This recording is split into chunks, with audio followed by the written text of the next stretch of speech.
selamat berjumpa siswa-siswi pemirsa televisi edukasi dimanapun kalian berada. Apa kabar? Senang sekali saya, Niwayan Dewi Ardianti, bisa menemani kalian kembali dalam acara persiapan menjelang ujian akhir nasional, khususnya untuk bidang studi matematika. Nah, bagaimana? Apakah kalian sudah mempersiapkan diri untuk mengikuti acara ini? Jangan lupa tolong disiapkan alat-alat tulis. Bila nanti ada hal-hal yang perlu kalian catat, kalian jadi lebih mudah untuk melaksanakannya. Ya, pada pertemuan-pertemuan sebelumnya kita sudah membahas mengenai statistik. Nah, statistik ini ternyata ada beberapa pokok bahasan yang harus diberikan. Kalau pada pertemuan sebelumnya kita sudah membahas mengenai penyajian data, kemudian ukuran pemusatan data, ukuran penyebaran data. Nah, untuk kali ini kita akan membahas mengenai koefisien variasi, kemudian nanti ada koefisien penentu, dan terakhir ada angka indeks. Nah, semua materi ini tentunya akan ini bisa dikeluarkan pada saat ujian nasional nanti. Karena kalau dilihat dari soal-soal pada tahun-tahun sebelumnya, porsi untuk statistik ini ternyata cukup banyak. Untuk mempersingkat waktu, kita mulai saja pembahasan mengenai koefisien variasi. Nah, koefisien variasi, kalau kita lihat, adalah perbandingan antara simpangan standar dengan nilai rata-rata yang dinyatakan dengan persentase. Nah, koefisien variasi ini berguna untuk melihat sebaran data dari rata-rata hitungnya. Jadi kita dari koefisien variasi ini bisa mengetahui apakah sebuah data ini bersifat homogen atau heterogen. Gitu ya. Nah, untuk menghitung besarnya koefisien variasi, kita bisa menggunakan rumus seperti ini. KV atau koefisien variasi sama dengan S. S ini adalah simpangan standar atau standar deviasi ya. Kemudian X bar ini adalah nilai rata-rata. Ini kita kalikan dengan 100% karena tadi disebutkan bahwa koefisien variasi ini dinyatakan dalam bentuk persen. Untuk memperjelas bagaimana cara menggunakan rumus ini, bisa kita lihat contohnya sebagai berikut ini. Nah, untuk contoh yang pertama, nilai rata-rata matematika kelas 3 akuntansi 1 adalah 80 dengan simpangan standarnya 4,5 dan nilai rata-rata untuk kelas 3 akuntansi 2 adalah 70 dengan simpangan standarnya 5,2. Kemudian hitunglah koefisien variasi untuk masing-masing kelas ini. Nah, sekarang apa yang sudah ada, yang sudah diketahui kita masukkan saja ke dalam rumus, yaitu simpangan standar kita bagi dengan X bar atau nilai rata-rata, kemudian kita kalikan dengan 100%. Ya, nah kita masukkan tadi yang sudah diketahui, ini simpangan standar untuk kelas 3 akuntansi 1, kemudian kita bagi dengan nilai rata-ratanya, dikalikan dengan 100% sehingga didapat 5,6%. Kemudian untuk 3 akuntansi 2, kita masukkan lagi hal-hal yang sudah diketahui, simpangan standar 5,2, kemudian nilai rata-ratanya 70, kita kalikan 100% sehingga didapat 7,4%. Nah, kalau kita lihat dari kedua nilai koefisien variasi ini, ternyata kelas 3 akuntansi 1 mempunyai data yang sifatnya lebih homogen jika dibandingkan dengan kelas 3 akuntansi 2. Gitu ya. Nah, kenapa? Karena ini datanya lebih kecil persentasenya. Nah, untuk contoh yang berikutnya adalah sebagai berikut. Standar deviasi sekelompok data adalah 1,5, sedangkan koefisien variasinya adalah 12,5%. Jadi ini adalah nilai S ya, standar deviasi, kemudian koefisien variasi atau KV-nya adalah 12,5%. Sedangkan yang menjadi pertanyaan adalah min dari kelompok data tersebut. Min atau nilai rata-rata dari kelompok data tersebut. Nah, kita masukkan nilai yang sudah diketahui, rumusnya dulu ini KV sama dengan S per X bar kalikan 100%. Tadi diketahui bahwa koefisien variasi adalah 12,5%, kemudian simpangannya adalah 1,5, X barnya belum diketahui, kita kalikan dengan 100%. Nah, untuk lebih mempermudah, kalikan dulu ini ya, S ini atau simpangan standar ini dengan 100%, sehingga didapat 150%. Nah, ini kita bagi dengan nilai rata-rata atau min tadi. Nah, kemudian berapa min? Ini sebenarnya kita kalikan silang seperti ini ya. Jadi 12,5% kita kalikan dengan X bar, nanti sama dengan 150%. Sehingga hasil akhir X bar atau nilai rata-rata ini sama dengan kita bagi 150% dengan 12,5%. Begitu. Jadi hasilnya adalah 12 nilai rata-rata untuk kelompok data tadi. Nah, itu kira-kira bagaimana cara mencari koefisien variasi dari sebuah data. Kita jadi untuk menentukan apakah data itu homogen atau heterogen. Nah, untuk yang lainnya kita bisa nanti melihat mengenai angka baku atau nilai standar. Gitu ya. Untuk lebih jelas, kita lihat dulu apa definisi dari angka baku, atau ada juga yang menyebut dengan nilai standar dan ada juga yang menyebut dengan Z-score. Gitu ya. Nah, angka baku digunakan untuk mengetahui kedudukan suatu objek yang sedang diselidiki dibandingkan terhadap keadaan pada umumnya atau nilai rata-ratanya kumpulan objek tersebut. Jadi untuk mengetahui apakah kedudukan nilai seseorang itu jika dibandingkan dengan nilai pada kelompok yang lain itu lebih baik atau tidak. Itulah angka baku ya.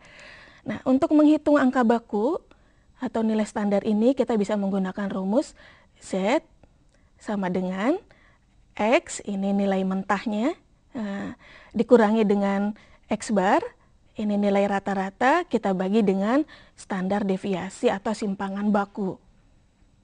Ya, jadi sekali lagi X dikurangi X bar dibagi simpangan baku atau standar deviasi. Nah, contohnya sebagai berikut.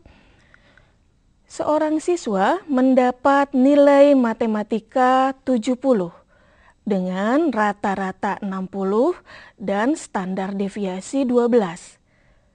Kemudian ia mendapat nilai bahasa Inggris 80 dengan rata-rata 75 dan simpangan standarnya 15. Nah, sekarang manakah kedudukan nilai yang paling baik jika dibandingkan terhadap kelompoknya? Kalau kita lihat nilai matematika 70, sedangkan nilai bahasa Inggris 80, kelihatannya bahasa Inggris lebih besar nilainya ini.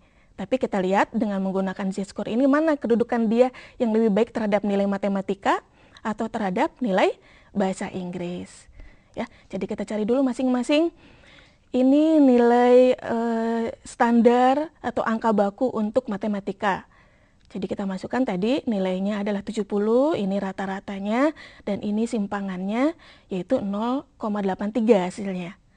Kemudian untuk nilai bahasa Inggris, Z-score-nya adalah 80 kita kurangi dengan 75, kemudian kita bagi dengan 15, hasilnya adalah 0,33.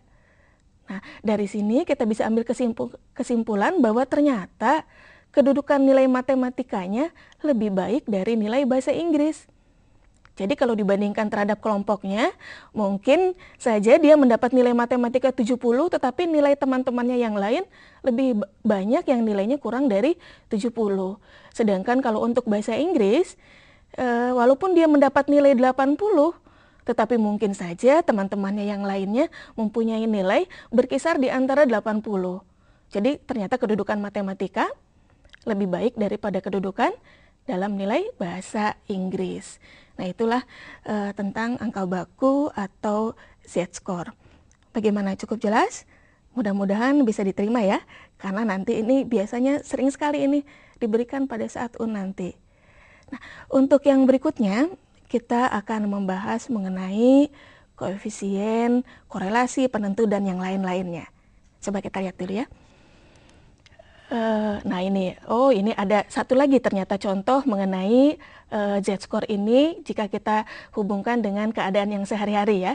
Seperti contoh ini, rata-rata dan simpangan standar upah pesuruh kantor masing-masing adalah 65.000. Jadi nilai rata-rata dari upah pesuruh kantor 65.000 dan 1.500 adalah standar deviasinya ya, rata-rata dan simpangan standarnya ini. Kemudian jika Pak Darmawan salah seorang pesuruh yang upahnya Rp67.250, berapakah nilai standar upah dari Pak Darmawan ini? Jadi ini hanya mencari Z-score atau angka bakunya saja tanpa harus membandingkan apakah dia mempunyai nilai yang lebih baik dari yang lainnya. Jadi kita hanya mencari berapa nilai Z-nya saja. Langsung saja kita masukkan. Nilai upah Pak Darmawan adalah Rp67.250. Kita kurangi dengan rata-rata upah dari buruh tersebut adalah Rp65.000. Kemudian kita bagi dengan simpangan standarnya yaitu 1.500. Ternyata nilai standar atau angka baku dari Pak Darmawan ini adalah 1,5. Gitu ya. Nah, tadi yang sudah saya janjikan bahwa kita akan membahas yang lainnya ya, yaitu mengenai ukuran kemiringan dan kurtosis, koefisien penentu, dan yang lainnya kita bahas setelah yang ukuran kemiringan ini. Coba kita lihat ukuran kemiringan dan kurtosis. Ini berhubungan dengan kurva distribusi frekuensi. Jadi kalau kita sudah mendapatkan data, kemudian kurvanya kita buat, maka nanti dari kurva tersebut kita bisa melihat apakah kurva ini mempunyai kemiringan yang ke arah mana. Kadang dia miringnya ke kanan atau miring ke kiri, tapi kalau kurva yang untuk distribusi normal, maka dia mempunyai kemiringan yang simetris. Artinya untuk bagian sebelah kiri kurva dan bagian sebelah kanan kurva mempunyai kemiringan yang sama, gitu ya. Tetapi ada juga kalau daftar distribusi frekuensinya jauh dari rata-ratanya, maka dia akan miring ke kiri atau miring ke kanan. Kita lihat saja mengenai ukuran kemiringan ini, ya. Ukuran kemiringan atau ada juga yang menyebut skewness, gitu ya. Nah, di sini kita singkat dengan SK. Ukuran kemiringan adalah ukuran yang menyatakan derajat ketidaksimetrisan suatu lengkungan halus atau kurva dari suatu distribusi frekuensi. Jadi seperti yang saya sebutkan tadi, apabila daftar distribusi frekuensi kita buat kurva, maka kita bisa melihat bagaimana derajat ketidaksimetrisannya dengan menggunakan ukuran kemiringan atau SK ini. Nah, untuk mencari koefisien kemiringan dari sebuah daftar distribusi frekuensi, kita bisa menggunakan beberapa cara. Di antaranya dengan menggunakan koefisien Pearson ini. Nah, ini yang paling sering sekali dipakai pada saat kita mencari koefisien kemiringan. Dan yang paling sering digunakan pada saat kita mengerjakan soal UN. Ya, jadi tolong benar-benar dihafal rumus ini. Nah, untuk koefisien Pearson yang pertama, kita menggunakan data seperti ini, modus yang kita pakai. Jadi, X bar kita kurangi dengan modus, kita bagi dengan standar deviasi. Ya, atau bisa juga kita menggunakan data dari median. Nah, kalau untuk median, 3 kali X bar, ini X bar ya, dikurangi dengan median, kita bagi dengan standar deviasi. Jadi sekali lagi bisa menggunakan modus, bisa menggunakan median. Tergantung nanti dari soal, apa yang diberikan pada soal, modus ataukah median. Kemudian untuk rumus yang lainnya, kita bisa menggunakan koefisien Bowley seperti ini.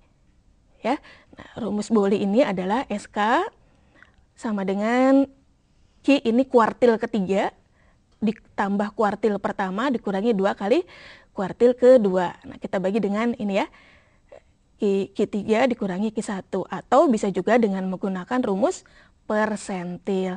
Masih ingat rumus persentil? Ini ya, nah ini rumus persentil. P90 ditambah P10 dikurangi 2 kali P50, kemudian kita bagi dengan P90 dikurangi P10. Nah, untuk lebih jelasnya nanti akan saya berikan beberapa contoh. Tapi sebelumnya perhatikan dulu catatan yang berikut ini. Jika koefisien kemiringan nilainya lebih besar dari 0, maka kurvanya ini positif atau kurva condong ke kanan. Ya, jadi kalau digambar dia kurva di sebelah kanan itu akan lebih panjang ekornya dibandingkan kurva di sebelah kiri. Begitu ya. Nah, untuk kurva jenis ini biasanya modus atau nilai yang paling sering muncul itu akan mempunyai nilai yang lebih besar daripada rata-ratanya. Jadi kebanyakan nilainya itu berada di atas rata-rata. Nah, kemudian bisa juga SK atau kemiringan ini lebih kecil dari 0. Nah, untuk yang seperti ini maka kurvanya akan bersifat negatif atau condong ke kiri. Nah, kalau dia condong ke kiri, berarti modusnya akan lebih besar daripada rata-ratanya.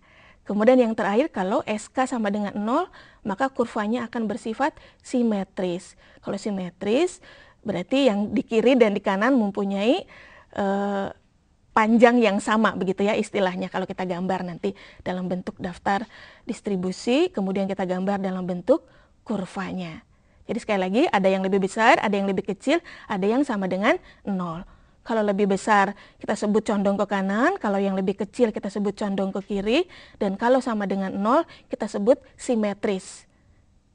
Nah, contoh yang pertama dari koefisien kemiringan adalah koefisien kemiringan kurva distribusi frekuensi dari hasil penjualan suatu barang yang mempunyai nilai rata-rata Rp516.000, kemudian modusnya Rp435.000 dan standar deviasinya Rp150.000.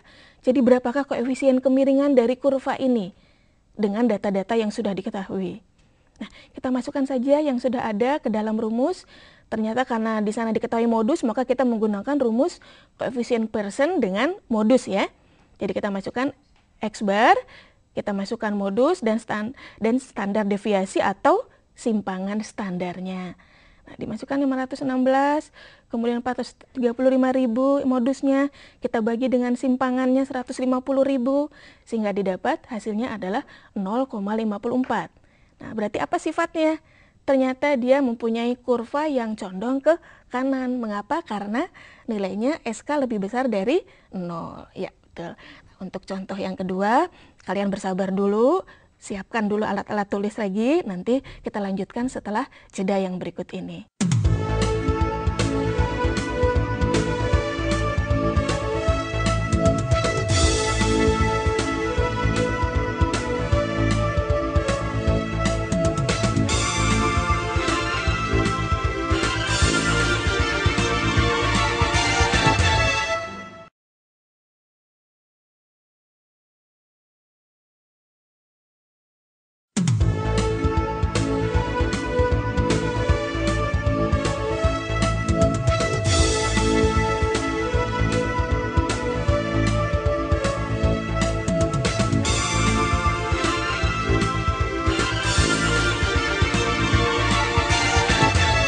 Kembali bersama saya, Niwayan Dewi Ardianti, dalam program persiapan menjelang ujian nasional.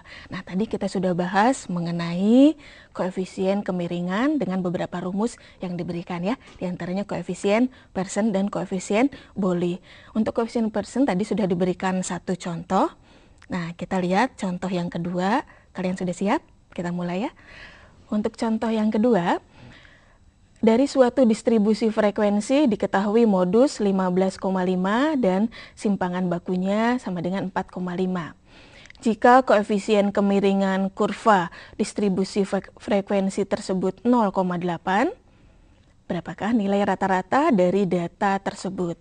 Jadi kalau di sini diketahui modus 15,5 MO ya, kemudian S atau simpangan bakunya 4,5, dan yang terakhir adalah koefisien kemiringannya sendiri diketahui yaitu 0,8. Kita lihat bagaimana cara menyelesaikannya. Jadi tadi ini rumus koefisien kemiringan SK sama dengan X bar kita kurangi dengan modus dibagi dengan simpangan standar. Ya, jadi 0,8 sama dengan X bar dikurangi 15,5 kita bagi dengan 4,5. Nah, untuk mempermudah penyelesaiannya ini kita kalikan silang dengan yang di sini ya. Jadi 0,8 kita kalikan dengan 4,5, kemudian X bar dikurangi 15,5 ini sebenarnya kita kalikan dengan yang di bawah ini. Ini di bawah ini sebenarnya 1 ya, tapi biasanya jarang ditulis, jadi kita langsung saja dikalikan 1 tetap hasilnya. Sehingga 0,8 dikalikan 4,5 sama dengan 3,6, sama dengan X bar dikurangi 15,5. Seperti biasa, ini kita pindah-pindah ruasnya. Nah, didapat X bar sama dengan 3,6 ditambah dengan 15,5. Gitu ya. Jadi X bar atau nilai rata-ratanya adalah 19,1. Jadi sekali lagi ini proses penyelesaian ini harus kalian pahami karena masih banyak yang bingung siswa untuk menyelesaikan model soal yang seperti ini. Jadi harus diapakan ini? Jangan lupa ini kalikan silang dengan yang ini ya. 4,5 dengan 0,8 ini. Ya, itu contoh yang berikutnya mengenai koefisien kemiringan. Nah, untuk selanjutnya kita akan membahas, tadi sudah kemiringan, sekarang kita bahas mengenai keruncingan. Kalau tadi mau dilihat kurva itu miring ke kiri atau miring ke kanan. Nah, kalau sekarang kita akan melihat apakah kurva itu sangat lancip, atau sedang saja, atau bahkan agak landai kurvanya. Nah, untuk mengetahuinya kita bisa menggunakan koefisien keruncingan atau ada yang menyebutnya juga dengan kurtosis. Untuk koefisien keruncingan atau kurtosis ini adalah mengenai tinggi rendahnya atau runcingnya suatu kurva, seperti yang saya sebutkan tadi. Nah, koefisien kurtosis ini bisa kita cari dengan menggunakan rumus kuartil dan persentil ya. Jadi sekali lagi salah satu di antaranya kita bisa menggunakan rumus seperti ini. Jadi koefisien kurtosis atau K sama dengan Q3 dikurangi Q1, kita bagi dengan 2 dikalikan P90 atau persentil 90 dikurangi P10. Nah, hanya hati-hati ya, kalau kalian lihat dalam soal, sebenarnya ini kan simpangan kuartil kita bagi dengan simpangan persentil, atau jangkauan persentil, maaf. Simpangan kuartil kita bagi dengan jangkauan persentil. Jadi nanti hati-hati dalam soal tolong diperhatikan benar-benar. Kalau sudah diketahui simpangan kuartil, maka rumus ini kita rubah sedikit, ya, jadi tidak seperti ini lagi. Yang perlu diperhatikan sebagai keterangan adalah jika nilai K atau koefisien keruncingan ini lebih besar dari 0,263, maka kurvanya kita sebut dengan leptokurtis. Nah, kurva ini sangat runcing sekali, ya. Jadi kalau digambar kurvanya puncaknya itu tinggi. Ini artinya nilainya ini berkisar semuanya di sekitar rata-ratanya. Nah, kemudian kalau nilai K lebih kecil dari 0,263, maka kurvanya adalah platykurtis atau puncaknya agak mendatar. Jadi dia penyebarannya itu dari nilai yang terkecil sampai nilai yang terbesar itu ada semuanya. Gitu ya, jadi sangat tersebar merata kemana-mana ini. Kurvanya pun kalau digambar agak mendatar atau agak landai. Tetapi kalau nilai K sama dengan 0,263, maka kurvanya kita sebut dengan mesokurtis. Nah, kurva ini puncaknya tidak begitu runcing, jadi sedang-sedang saja puncaknya. Nah, ini biasanya didapat pada data yang mempunyai distribusi normal.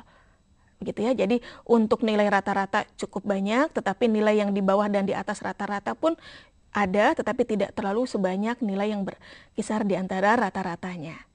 Gitu ya. Itu mengenai keterangan dari nilai koefisien keruncingan. Nah, sekarang bagaimana cara mencari koefisien keruncingan? Bisa kita lihat pada contoh berikut. Dari sekelompok data yang disusun dalam tabel distribusi frekuensi, diketahui nilai kuartil pertamanya atau Q1 55,24, kemudian nilai Q3 73,64, P10 44,5 dan P90 82,5. Yang diminta adalah berapa besarnya koefisien kurtosis kurva data ini. Nah, kebetulan ini lengkap semuanya ada ya. Jadi dari Q1 sampai P90 ada semuanya. Maka kita bisa menggunakan rumus K ini seperti yang sudah diberikan sebelumnya. Kita masukkan nilai-nilai yang ada seperti ini, 73,64, Q3, ini Q1, kemudian ini P90 dan ini P10. Ya, ini kita kurangi 18,4, ini kita kurangi 38, kemudian kita kalikan dengan 2. Sehingga nanti yang atas ini kita bagi dengan yang bawah didapat 0,242. Nah, ternyata nilai 0,242 ini lebih kecil daripada nilai 0,263. Berarti kurva untuk daftar distribusi ini bersifat platykurtik gitu ya. Jadi agak mendatar kalau kalian lihat kurvanya. Nah, itu mengenai koefisien keruncingan atau koefisien kurtosis. Bagaimana, cukup jelas? Nah, tolong diingat ya, koefisien kurtosis ini kita bisa gunakan rumus kappa. Nah, atau yang tadi kita sebutkan, gunakan kuartil dan gunakan persentil. Untuk berikutnya kita akan melihat mengenai koefisien korelasi. Jadi selain koefisien-koefisien sebelumnya, kita juga mempunyai koefisien korelasi. Apa itu koefisien korelasi? Koefisien korelasi atau diberi simbol dengan R adalah sebuah nilai yang dipergunakan untuk mengukur derajat keeratan hubungan antara dua variabel. Jadi dengan koefisien korelasi ini kita bisa mengetahui apakah kedua variabel ini mempunyai hubungan yang sangat erat atau bahkan tidak ada hubungan sama sekali. Jadi apabila kita menyelidiki dua kelompok data, kemudian kita cari koefisien korelasinya, dari sini kita bisa mengetahui, oh ternyata data yang pertama dengan data yang kedua tidak ada hubungannya atau tidak ada korelasinya. Atau bahkan kedua data ini mempunyai hubungan yang sangat erat sehingga yang satu saling mempengaruhi terhadap data yang lainnya. Gitu ya. Nah, sekarang kita lihat bagaimana cara mencari koefisien korelasi. Kebetulan rumus yang kita pakai agak panjang sedikit, tapi kalian tidak perlu cemas karena menghafalkannya juga tidak terlalu sulit. Nah ini ya, jadi R atau koefisien korelasi sama dengan N dikalikan sigma, ini X ini variabel yang pertama dan ini Y variabel yang kedua. Kemudian dikurangi sigma X dan sigma Y, dikalikan sigma Y, kita bagi dengan akar dari seperti ini ya. Nah ini, ternyata nilai koefisien korelasi ini nanti kalau kalian cari, nilainya pasti berkisar di antara -1 dan 1. Jadi tidak mungkin kalau kalian dapatkan koefisien korelasi yang lebih besar dari 1. Nah itu berarti sudah salah kalian mencarinya. Jadi yang paling besar 1 dan yang paling kecil -1. Nah kalau koefisien korelasi ini nilainya akan mendekati 1, berarti hubungan antara kedua variabel ini sangat kuat. Ya, jadi sekali lagi kalau koefisien korelasi nanti yang didapatkan mendekati 1, maka kedua variabel itu mempunyai hubungan yang sangat kuat dan bersifat positif. Artinya kalau variabel yang satu naik, maka variabel yang lain pun akan ikut naik pula. Nah, kemudian satu lagi kalau R-nya mendekati -1, itu juga mempunyai hubungan yang sangat kuat, tetapi dia bersifat negatif. Apa artinya? Kalau variabel yang satu terus bertambah, maka variabel yang lainnya justru kebalikannya, malah dia akan berkurang, tetapi hubungannya sangat erat atau saling mempengaruhi. Nah, untuk lebih jelas akan saya berikan satu contoh mengenai bagaimana cara menghitung koefisien korelasi ini. Ini ya contohnya. Tentukan koefisien korelasi dari data berikut ini. Jadi di sini ada biaya iklan, ini biaya pembuatan iklan, ternyata hasil penjualannya adalah ini. Ya, ini kita lambangkan dengan variabel X dan hasil penjualan kita lambangkan dengan variabel Y. Dan ini data-data yang diberikan. Ya, ini jumlahnya, kemudian ini jumlahnya. Nah, ini koefisien untuk mencari koefisien korelasi dengan mendapatkan hasil yang seperti ini, maka kita harus mengetahui ini apa tadi. Ya, jumlah dari X, ini jumlah dari Y, kemudian ini jumlah dari X, ini jumlah dari X kita pangkatkan 2 dan sebagainya. Nah, karena itu kita harus menambah dulu beberapa kolom agar kita bisa menjawab atau mengisi atau mencari koefisien korelasi tadi. Ya, jadi kita tambahkan kolom X kuadrat, Y kuadrat, satu lagi kolom X dikalikan dengan Y. Ya, nah ini kita selesaikan, biasa dipangkatkan 2, ini masing-masing semua kita pangkatkan 2. Kemudian ini variabel Y kita pangkatkan 2 juga, ini hasilnya.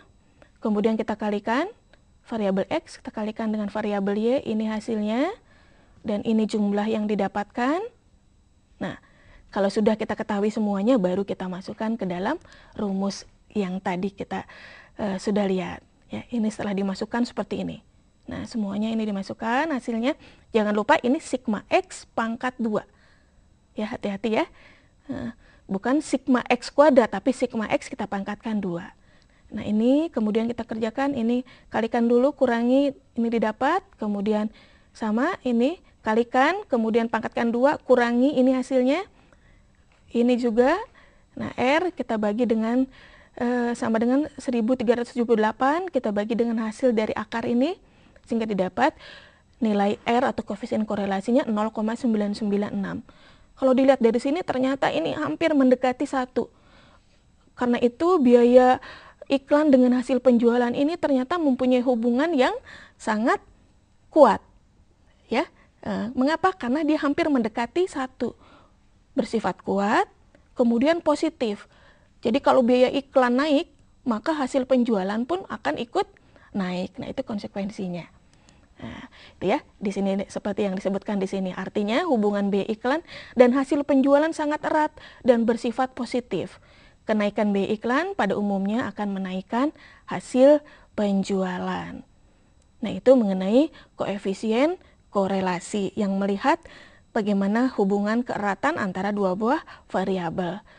Ternyata selain koefisien korelasi, kita juga bisa menghitung koefisien penentunya. Jadi ini sebagai kelanjutan dari koefisien korelasi. Nah, koefisien penentu ini, kalau tadi koefisien korelasi ingin mengetahui, oh ini hubungannya sangat erat, sangat kuat. Nah, pada koefisien penentu akan dilihat seberapa besar pengaruhnya terhadap variabel yang satu terhadap variabel lainnya. Ya. Koefisien penentu adalah pangkat 2 dari koefisien korelasi.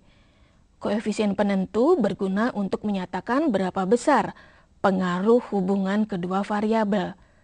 Nah, koefisien penentu bisa dihitung dengan menggunakan rumus K, ini KP ya, bisa ditambahkan KP boleh di sini, sama dengan R kuadrat, ini koefisien korelasi yang tadi kita dapatkan dikalikan dengan 100%. Nah, contohnya, koefisien korelasi antara tingkat pendidikan dan penghasilan. Jadi ini ada dua variabel. Yang pertama adalah tingkat pendidikan, variabel yang kedua adalah penghasilan, besarnya penghasilan. Dari sejumlah data diketahui 0,81. Jadi sekali lagi sudah diketahui hubungan antara tingkat pendidikan dan penghasilan dengan koefisien korelasi 0,81. Berdasarkan data tersebut, besar kontribusi faktor selain tingkat pendidikan yang ikut mempengaruhi besarnya penghasilan adalah, jadi kita ingin mengetahui faktor-faktor lain yang mempengaruhi besarnya penghasilan ini apa saja, gitu ya. Nah, kita cari dulu koefisien penentu. Pertama tadi diketahui R-nya adalah 0,81.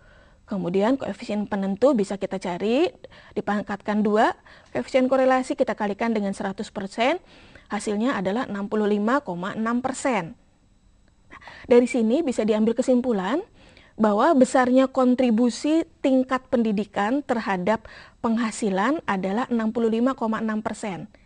Jadi yang 65,6% ini sebenarnya kontribusi atau pengaruh tingkat pendidikan terhadap penghasilan. Tetapi ternyata selain kontribusi tingkat pendidikan ini, masih ada faktor-faktor lain yang mempengaruhi besarnya penghasilan seseorang. Nah, faktor-faktor lain itu besarnya adalah 34,4%.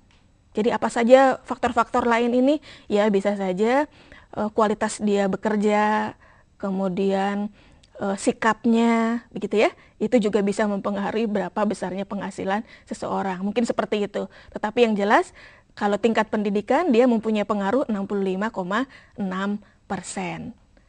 Nah itu ya, itu mengenai koefisien penentu. Jadi tadi kita melihat hubungan keeratannya dari koefisien korelasi, kemudian kita melihat seberapa besar pengaruhnya dari koefisien penentu. Mudah-mudahan cukup jelas. Nanti kita akan bahas beberapa yang lainnya, di antaranya mengenai angka indeks.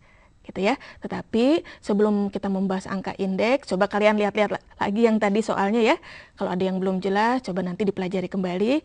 Nanti untuk angka indeks, saya akan lanjutkan setelah jeda yang berikut ini.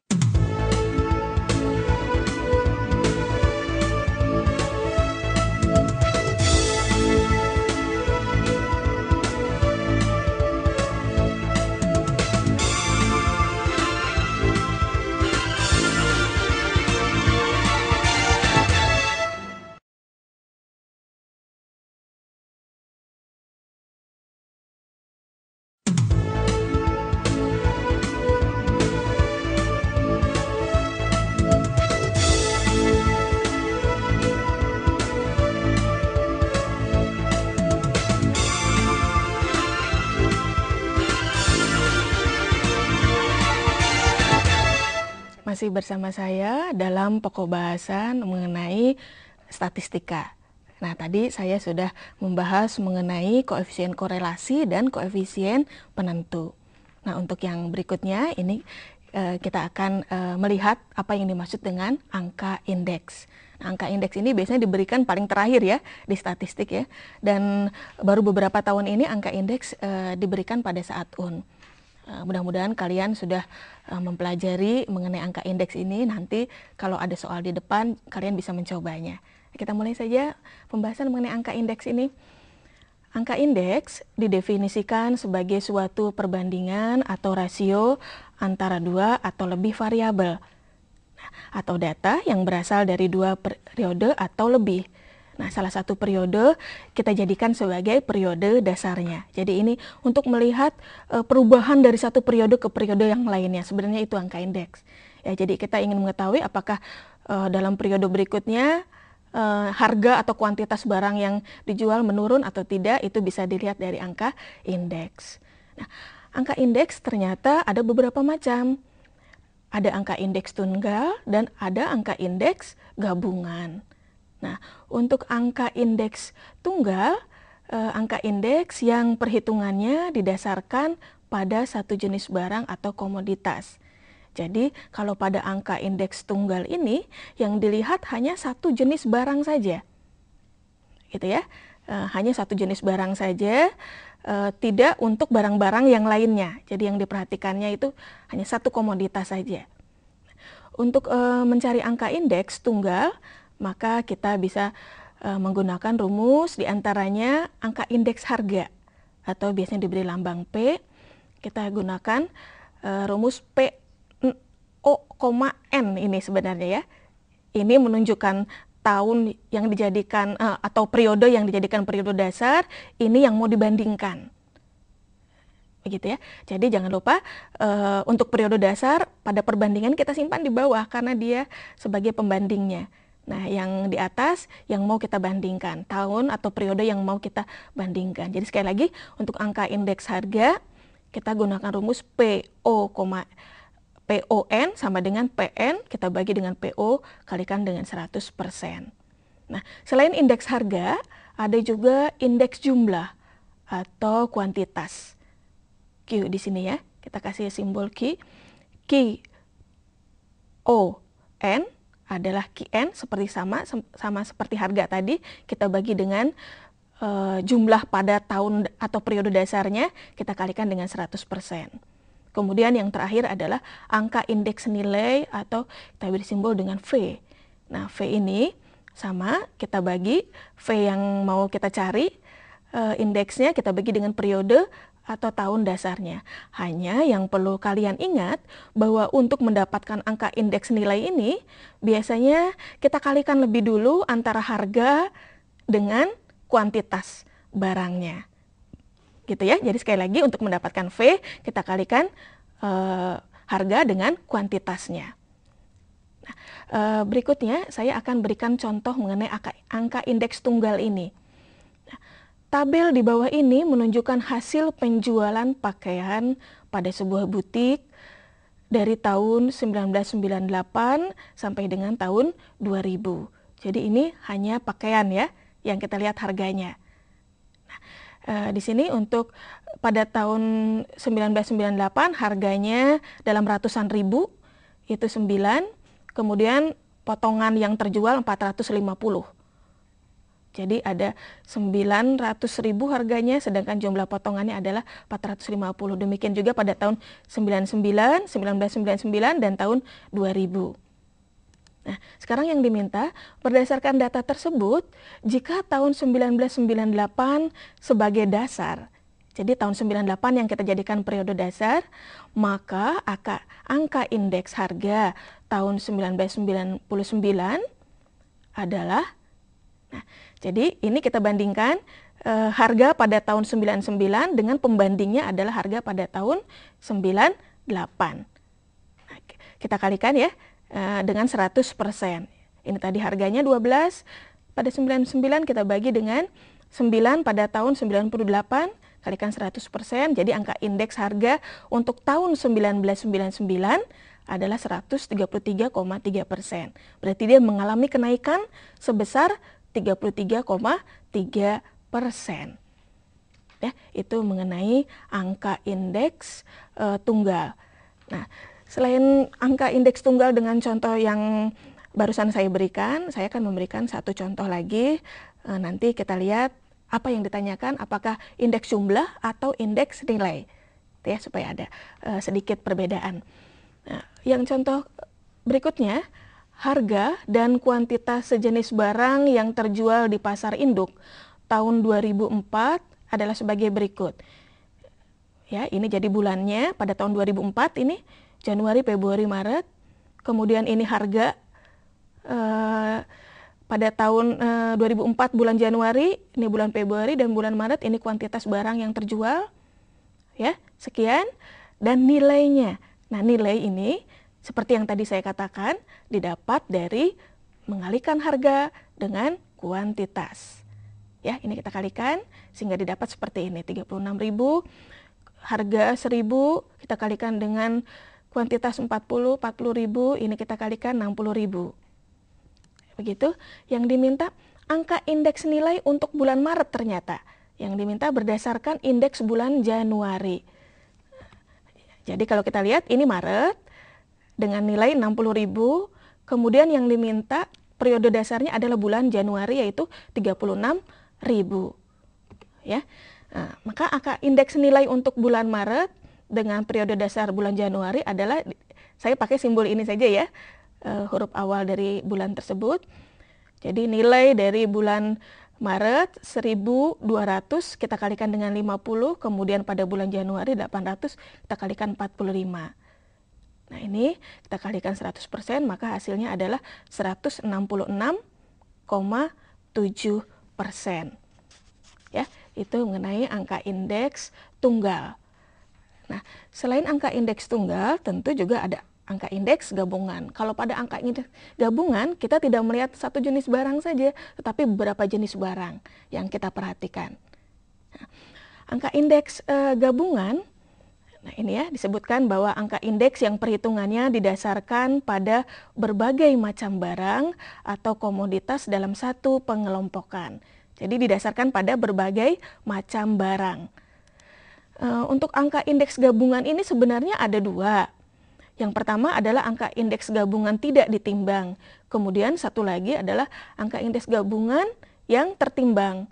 Tetapi karena keterbatasan ya waktu, maka saya hanya menjelaskan mengenai angka indeks gabungan tidak ditimbang saja ini. Pada angka indeks gabungan tidak ditimbang, setiap jenis barang atau komoditas dianggap mempunyai bobot yang sama atau mempunyai kepentingan atau kegunaan yang sama.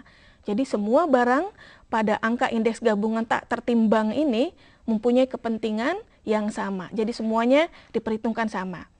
Nah, untuk angka indeks gabungan tak tertimbang ini bisa kita gunakan dua cara untuk mencarinya. Yang pertama adalah dengan metode agregatif sederhana. Biasanya ada yang menambahkan kata seperti itu. Rumus untuk metode agregatif ini hampir sama dengan rumus angka indeks untuk angka indeks yang tunggal tadi. Jadi kita lihat harga, nanti kita lihat jumlah, dan kita lihat nilai. Nah, untuk angka indeks harga, maka rumusnya adalah PON sama dengan Kalau tadi hanya PN, sekarang pada gabungan kita tambah sigma atau jumlah. Ya, sigma PN kita bagi dengan sigma PO. Ini periode dasar, ini periode yang kita bandingkan. Jangan lupa kita kalikan dengan 100%. Kemudian ini untuk jumlah sama menggunakan sigma. Demikian juga untuk nilai. Ya. Nah, contoh dari angka indeks gabungan tak tertimbang ini, saya ingatkan beberapa tahun terakhir angka indeks tak tertimbang ini sering diberikan. Jadi tolong kalian perhatikan benar-benar bagaimana cara menyelesaikannya. Ya. Contoh angka indeks gabungan tak tertimbang. Harga dan jumlah 3 komoditas pada tahun 1999 dan tahun 2000 adalah sebagai berikut. Nah, ini ada 3 jenis barang yang kita perhatikan, yaitu kopi, teh, dan gula. Ini pada tahun 1999, ini pada tahun 2000, ini harganya, kemudian ini jumlahnya. Ternyata yang diminta adalah berapa besar angka indeks nilai komoditas pada tahun 2000 jika tahun 1999 adalah tahun dasarnya. Tadi hanya ada harga, kemudian hanya ada jumlah. Terpaksa kalian harus mencari berapa besar nilainya dulu. Jadi cantumkan di sini nilainya, kemudian ini harga, jumlah, nilainya dicari dulu. Jangan lupa kalikan ini P dengan Q-nya masing-masing sehingga didapat ini hasil akhirnya. Jumlahnya adalah 3.700, sedangkan untuk tahun 1999 adalah 1.700. Kembali lagi ke slide berikutnya. Kalau yang diminta periode dasarnya 99 dan tahun 2000 sebagai tahun yang dibandingkan, maka besarnya angka indeks nilainya adalah 3.700 yang tadi kita dapatkan, kita bagi dengan 1.700, kemudian kita kalikan dengan 100%, sehingga didapat angka indeks nilainya adalah 217,6%. Jadi dia mengalami peningkatan yang cukup besar ya, lebih dari 100% ini peningkatannya. Nah, bagaimana? Cukup jelas mengenai angka indeks nilai? Nah, selain dengan menggunakan metode agregatif sederhana ini, ternyata pada tahun yang kemarin dikeluarkan satu lagi metode yang ditanyakan, yaitu metode rata-rata relatif harga. Dan kalau dilihat, ternyata banyak yang belum mengetahui bagaimana cara menjawabnya. Nah, coba kalian perhatikan ya, mudah-mudahan kalau tahun ini akan dikeluarkan, kalian sekarang bisa menjawabnya. Coba kita lihat, yang berikutnya adalah metode rata-rata relatif harga. Perhitungan dengan metode relatif ditentukan dengan membandingkan perubahan dari satu periode ke periode lainnya untuk setiap jenis barang. Jadi kita bandingkan dulu periode yang satu dengan periode lainnya untuk setiap jenis barangnya. Rumus yang kita gunakan adalah sigma PR. PR ini adalah jumlah harga relatifnya, kita bagi dengan N. N ini adalah banyaknya komoditas atau barang. Kita kalikan dengan 100%. Nah, kita lihat ya contohnya. Berdasarkan data pada tabel berikut, indeks harga barang tahun 2003 jika tahun 2002 sebagai tahun dasar, jadi tahun 2002 tahun dasar dan tahun 2003 yang mau ditanyakan, dengan metode rata-rata relatif sederhana, berapakah besarnya indeks tersebut? Nah, ini langkah pertama, kita bandingkan dulu harga tahun 2003 dengan tahun 2002. Kita bagi ya, 180 dengan 150, didapat 1,2. 200 kita bagi 200, 1. 300 kita bagi dengan 250, hasilnya 1,2. Kemudian ini kita jumlahkan. Hasilnya adalah 3,4. Ini yang dimaksud dengan sigma PR. Jadi sekali lagi, bandingkan dulu ini dengan membagi, kemudian jumlahkan hasilnya, lalu kita bagi dengan N. N banyaknya komoditas, tadi ada 3, baru kita kalikan dengan 100%. Ya, inilah hasilnya 113,33%. Saya kembali dulu ke sini ya, jadi jangan lupa ini bagi dulu. Ini bagi. Nah, kemudian setelah dibagi, jumlahkan, lalu bagi dengan N, banyaknya komoditas, kita kalikan dengan 100%. Nah, bagaimana? Cukup jelas? Mudah-mudahan kalau besok pun ada soal seperti ini, kalian bisa menjawabnya. Ya. Nah, sekarang setelah kita mempelajari angka indeks dengan metode rata-rata relatif harga ini, kita lihat latihan-latihannya, coba ya beberapa soal untuk memperlancar lagi kalian mengerjakan latihannya. Jadi sekali lagi, banyak-banyak latihan supaya kalian bisa lebih lancar mempergunakan rumus-rumus yang sudah ada. Nah, latihannya coba kita lihat. Latihan yang pertama, dalam bulan tertentu seorang pedagang beras di pasar mendapat keuntungan sebesar 450.000. Jika rata-rata dan simpangan standar keuntungan kelompok pedagang beras adalah 500.000 rupiah dan simpangan bakunya yang ditanyakan nanti ini rata-rata dan simpangan standarnya ada 15.000, maka nilai standar atau angka bakunya dari pedagang tersebut adalah berapa. Jadi sekali lagi, keuntungan pedagang tersebut 450.000, sedangkan kelompok tersebut mempunyai rata-rata keuntungan 500.000 rupiah dengan simpangannya adalah 15.000.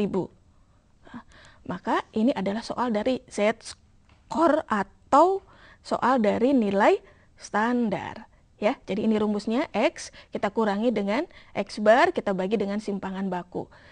Ini kita masukkan nilai-nilainya, sehingga nilai Z-score dari pedagang tersebut adalah min 3,33. Gitu ya. Nah, saya coba tambah satu lagi. Suatu data kelompok mempunyai rata-rata 56,46. Ini X bar. Jika besarnya modus MO 54,9, koefisien kemiringan SK 0,47, maka standar deviasinya adalah berapa? Jadi ini adalah soal koefisien kemiringan. Masukkan dalam rumus. SK, X dikurangi modus dibagi S. Ini coba dimasukkan semua yang diketahui. Ya, kita kurangi ini. Ya, kemudian nanti S kita kalikan ke sini, kali silang. Didapat 0,47 S sama dengan 1,56. Berarti S-nya harus kita bagi ya. 1,56 kita bagi dengan 0,47, jadi hasilnya adalah 3,32. Nah, sayang sekali siswa-siswi dimanapun kalian berada, ternyata waktu jua yang tidak memungkinkan saya untuk membahas latihan-latihan yang lainnya, tapi saya harapkan apa yang sudah saya berikan ini cukup bermanfaat untuk kalian. Paling tidak kalian bisa lebih mengerti lagi bagaimana cara menyelesaikan soal-soal khususnya untuk soal-soal statistika ini ya. Saya Niwayan Dewi Ardianti beserta seluruh kerabat kerja Televisi Edukasi mengucapkan banyak terima kasih atas perhatian kalian. Sampai jumpa pada materi-materi yang berikutnya.